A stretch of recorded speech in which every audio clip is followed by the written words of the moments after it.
After the third chapter, laws of motion, we are going to start pressure in fluids today, and I have given you homework of the numericals of the previous chapter. Submit it and let me know the doubts. As of now, let us start the next chapter, pressure in fluids. So what are the things that we are going to cover up in this part?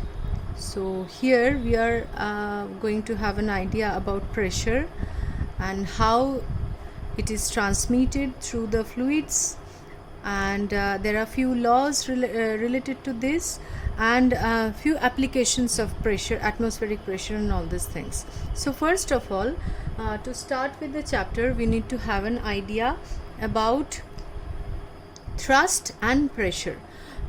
So in the previous chapter we had an idea about force, its quantitative idea of force, and now we'll try to understand what is thrust. So suppose this is a surface and we apply force just perpendicular to the surface. So we can apply force in this direction, we can apply force in this direction, any direction, but only this perpendicular force which is perpendicular to the surface, this is called thrust. Thus thrust is the force acting normally. Normally is the key word. Thrust is a force acting normally on a surface. So what will be the unit of thrust? As thrust is a force, so unit of thrust will also be the same as force, Newton. Okay, and definitely as force is a vector quantity, thrust is also a vector quantity. Now what is pressure? We need to understand pressure now. Now what is pressure? Now we are ready to understand pressure. So we have our surface on which we are applying pressure, thrust. This is denoted by, let's say, T. We are applying perpendicular force to this, and we define pressure as thrust applied per unit area. Let the area of this surface be A, and we are applying normal force called thrust. Now what is the force on a unit area? So force on an area, thrust on the area A is T, so unit area, the thrust is T by A, and this is, or F by A you can say, this is known as pressure. What will be the unit of pressure? Unit of pressure is, unit of thrust is Newton, Newton per meter square. It's also called Pascal, and as it is the name of a scientist, it will be written with a capital P, PA. So how to define 1 Pascal? Pressure is equal to thrust per unit area or force per unit area. So 1 Pascal is that pressure exerted on a surface area of 1 meter square, and pressure force on it is 1 Newton. When 1 Newton force is applied on a pressure of 1 meter square, the pressure is said to be 1 Pascal. Okay, now factors affecting the pressure, we need to understand it. So from this equation, P equal to FA, so we can say that P is directly proportional to F and P is inversely proportional to area. So these are the two factors affecting pressure. Pressure, we are talking about this any kind of pressure, whether it's liquid, solid or anything. So if we increase the force, the pressure will increase. This is directly proportional. And if we increase the area, the pressure will decrease. If we decrease the area, the pressure will increase. If you remember, there are few examples where we can understand this effect of this area. The strap of your school bag is made wider. Why? Because that decreases the pressure. The strap is a bit wider because that decreases the pressure on your shoulder. The knife edge has a very small area. The knife edge has a very small area because the pressure which you are putting on the vegetable, that is increasing. with little force you can give more pressure on the vegetable and you can cut it easily. So these are the examples. Suppose a brick, rectangular parallelepiped brick is here. So the surface area of this side is more, this is 1, the surface area of this is in between this 1, 2 and 3. So 1 is greater than 2, greater than 3.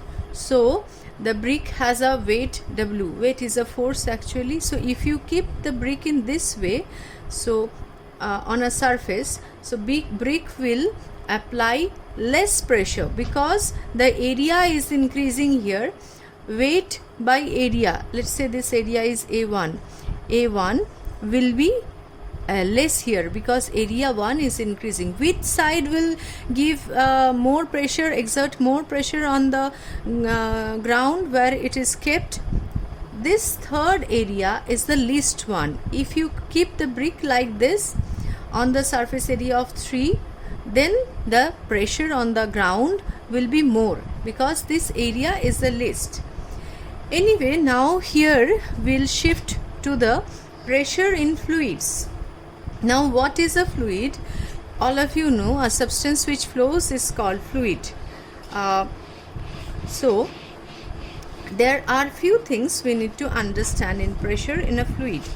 Fluid contained in a vessel, fluid itself when it is contained in a vessel, it exerts pressure at all points in all direction. Fluid pressure, the nature of the fluid pressure is a bit different. We'll try to understand the nature of the fluid pressure. So it first of all, let us try to understand what is the thing. What this, first of all, we have a vessel containing liquid.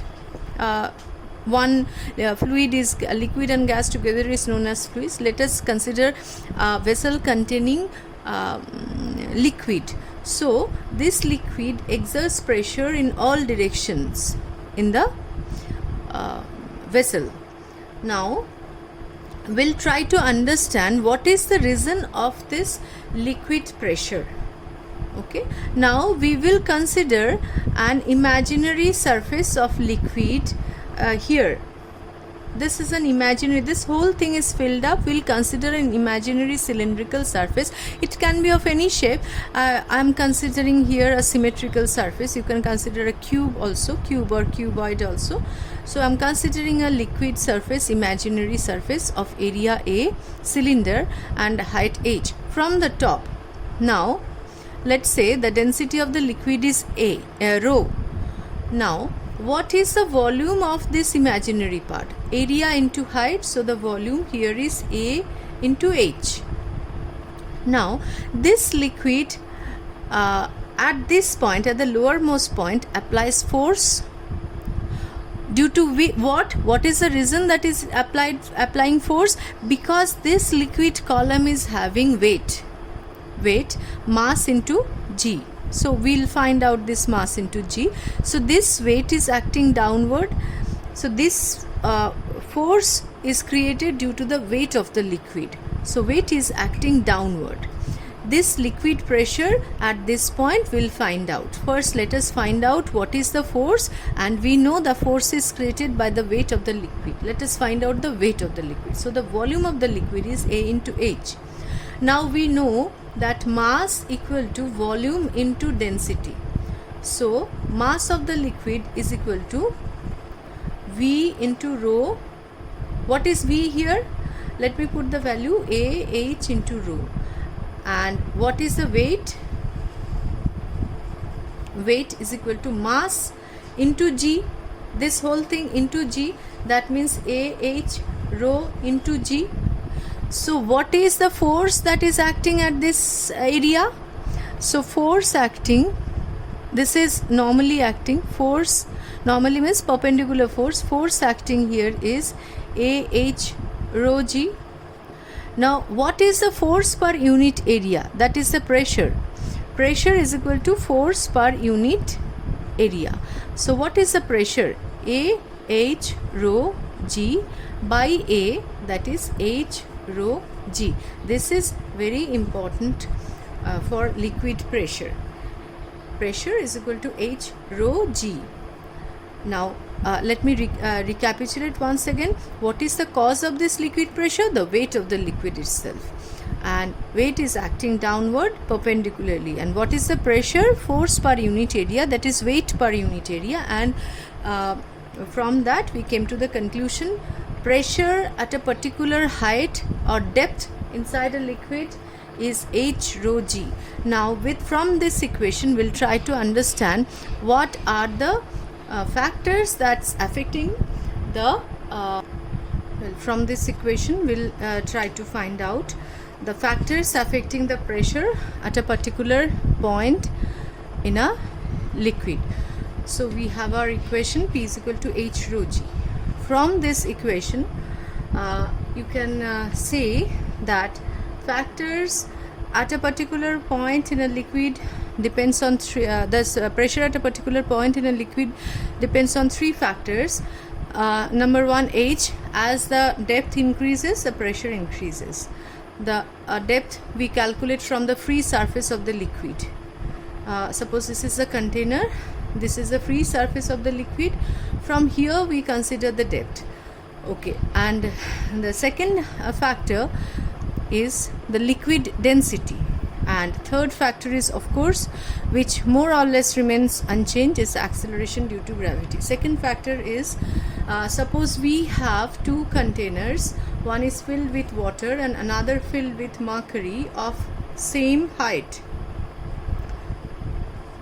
We consider the liquid pressure at the same depth. Then as the density of mercury is more, so mercury will put more pressure. The pressure of mercury at this point will be more than that of water because the density of mercury is more. So these are the points here, factors affecting the pressure at a particular point in a liquid. Next, laws of liquid pressure.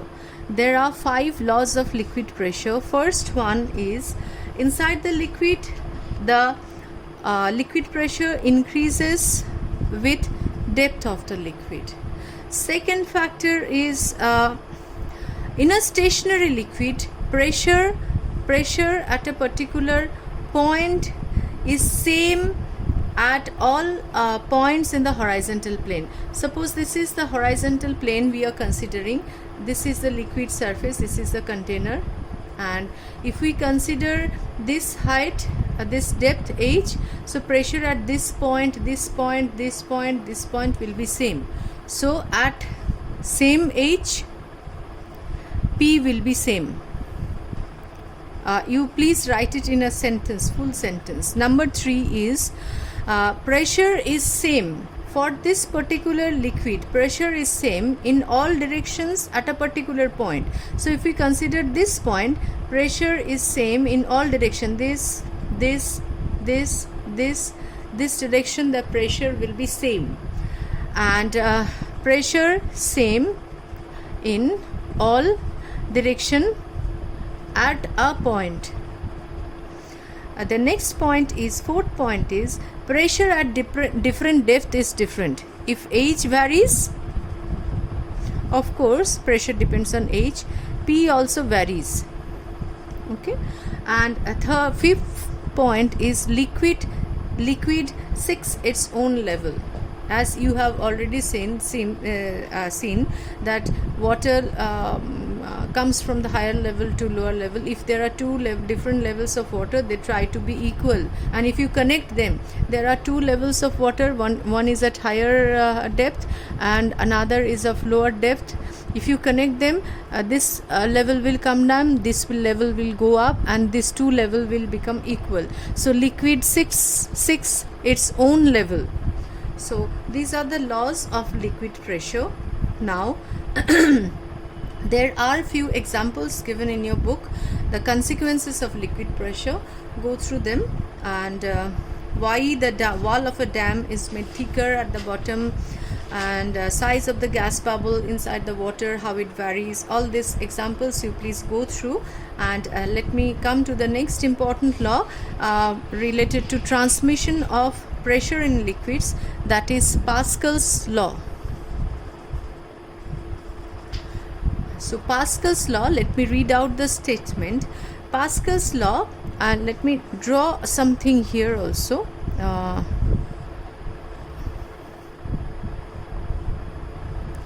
Here we have a container, and here we have another container.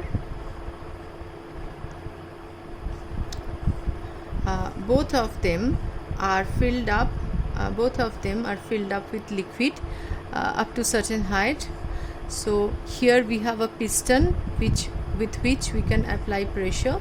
Here also we have a piston. Now if we apply pressure in this side, let's say we apply pressure in any side, you can apply pressure, then Pascal's law states that this pressure exerted, this is a confined liquid. See, this part is closed, and nowhere it can come out of these two vessels. So this is a confined vessel. Pascal's law is applied for confined liquid or fluid.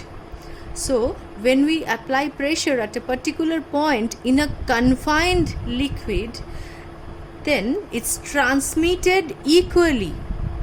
The pressure will remain unchanged. It will be transmitted equally and undiminished in all directions. So keywords here are, we are talking about a confined fluid. Pressure is transmitted equally and undiminished. So when you are applying pressure here, that pressure is transmitted equally throughout the liquid and undiminished. In all direction the pressure will go and it will be undiminished. So if you apply pressure here, the pressure here will be same. It will be same pressure here, undiminished, equally and undiminished in all directions. Okay, this is the statement of the Pascal's law. So for a confined liquid, if you apply pressure, it will be transmitted equally and undiminished in all directions. This is a statement. You must not miss a single word. If you miss a single word, you will not get any marks for that. Now, what is a statement of this, mathematical statement of this Pascal's law? So mathematical statement, let the area of this side be A1, area of this side be A2, and we apply, let's say, force F1 here. So the pressure in this side is F1 by A1 equal to Fp. So this P pressure comes here, and now here the area is A2. So for this side, P will be F2 by A2. And now the mathematical statement of this Pascal's law, because this P remains same, so F1 by A1 equal to F2 by A2.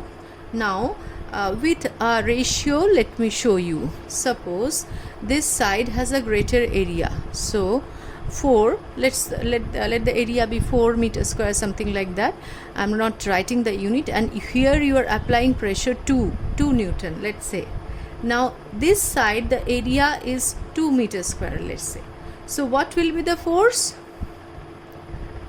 According to Pascal's law, this will be 1, so that the ratio remains same. Here we are applying 2 Newton force, 4 meters square. Here the area is less, 2 meters square, and the force will be 1 Newton. Now in the reverse way, suppose we apply force on this side.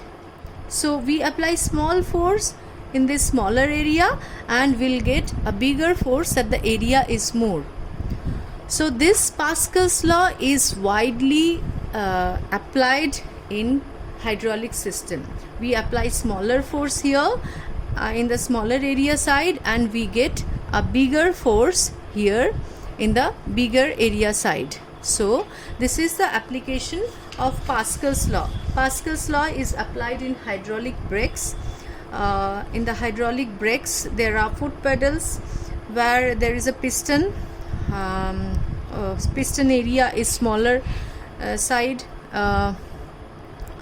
There is a bigger piston here filled up with oil, and this is the wheel, and this is the brakes shoe here. And consult the diagram of the book. I'm not good at drawing, so, and what happens here is at the foot pedal there is a smaller piston of smaller area, and you apply smaller force here in the smaller area, and as this area is much bigger, so at this side the force becomes larger because the pressure remains same.